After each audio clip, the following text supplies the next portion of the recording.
Hi అండి. ఈరోజు ఇవాళ డబ్బున్నవాడు కోటీశ్వరుడు కాదండి, జబ్బు లేనోడు కోటీశ్వరుడు. ఏ జబ్బు లేకుండా హాస్పిటల్కి పోయకుండా డాక్టర్లకు పోయకుండా కష్టపడి సంపాదించుకొని తిని అరిగించుకున్నవాడే కోటీశ్వరుడు. అది మనశ్శాంతిగా ఉంటుంది. ఎంత డబ్బు ఉన్నా కడుపు నిండా జబ్బు ఉంటే ఎందుకు ప్రయోజనం? ఇవాళ షుగరు ఒక్కొక్కరికి 400 500 షుగర్ వస్తుంది. దానికి ఏమంటున్నారు, ఎన్నిసార్లు పరీక్ష చేయించుకున్నా ఏంటో 400 500 వచ్చేస్తుంది, తగ్గట్లేదు అంటున్నారు. అంతేగాని మనం చేయవలసింది చేయట్లేదు. షుగర్ అలా 400 300 వచ్చినప్పుడు అయినా షుగర్ ఉన్న వాళ్ళు ప్రతి ఒక్కళ్ళు కూడా ఏం చేయాలంటే ఫస్ట్ వాకింగ్ అండి. వాకింగ్ సగం షుగర్ తగ్గుతుంది. షుగర్కి చాలా హెల్ప్ అవుతుంది వాకింగ్.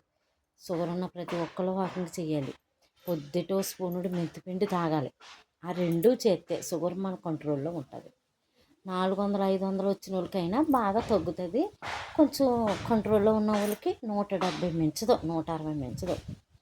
అలా చెయ్యాలి. అంతేగాని మన మన ఇష్టం వచ్చినట్టు తినేసి మన ఇష్టం వచ్చినట్టు తిరిగితే 400 కాకపోతే 500 దాని ఇష్టం వచ్చినట్టు పెరుగుతుంది. అసలే షుగర్ అంట చాప కింద నీరు లాంటిదంట. అది సైలెంట్ కిల్లర్. అది ఎప్పుడు ఎక్కువైపోతుంది. ఇంకా బీపీ అన్నా కొంచెం ఎక్కువ అవుతే తెలుస్తుంది, కానీ పెరుగుతున్నట్టు షుగర్ అస్సలు పెరుగుతున్నట్టు తెలదండి. లోపలే పెరిగిపోతుంది. ఒక్కసారి బయట ఎప్పుడు పరీక్ష చేసుకుంటే అప్పుడే బయటపడుతుంది. అలాగే ఎప్పుడు షుగర్ విషయంలో అశ్రద్ధ చేయొద్దు. వాకింగ్ మాత్రం చెయ్యండి. చాలామంది ఆడవాళ్ళు ఏమంటున్నారు, మేము బోల్ పని చేసుకుంటున్నాము ఇంట్లో తిరుగుతున్నాం కదా అది సరిపోదా అంటారు. అది సరిపోదండి. ఇంట్లో మనము స్ట్రైట్గా తిరుగుతామా, ఇలాగ ఇలా తిరుగుతూ ఉంటాం గుండ్రంగా, ఇటు వెళ్తాం ఇటు వెళ్తాం ఇటు వెళ్తాం. అలా తిరగకూడదు. షుగర్కి స్ట్రైట్గా వెళ్ళాలి. ఒక్క అరగంట వాకింగ్ చేయండి చాలు. అయినా షుగర్ ఉన్న వాళ్ళు ఎవరైనా సరే 6 లోపే లేవాలండి. 6 లోపే 5:30కి లేస్తే మీకు మైండ్ కూడా ప్రశాంతంగా ఉంటుంది. మనకి చాలా ప్రశాంతంగా ఉంటుందండి. మనశ్శాంతిగా ప్రశాంతంగా ఉంటుంది పొద్దుటే లెగితే. అది 7 దాటిగా లెగితే ఏంటో గందరగోళం కింద అదో రకంగా పని అవ్వదో ఇటు ఏమి అవ్వదో చిందరబందరగా ఉంటుంది. 5ంటికి లేకండి, లేకపోతే 5:30కి లేకండి. అరగంట వాకింగ్ చేయండి. అప్పుడు మనం పని చేసుకోవాలి. మనం ఎంత పని చేసుకున్నా ఎంత ఇంట్లో తిరిగినా అది వాకింగ్ లెక్క రాదు.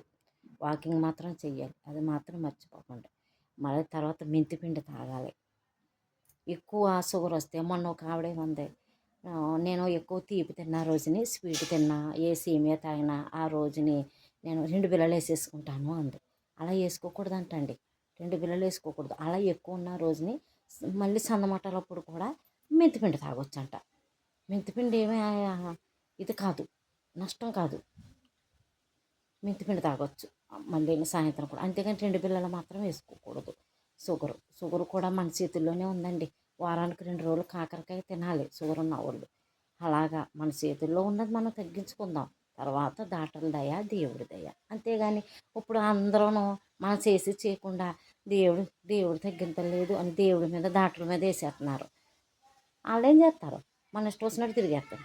మన చేతుల్లోనే ఉంది, మనమే బాగు చేసుకోవాలి. సరేనా?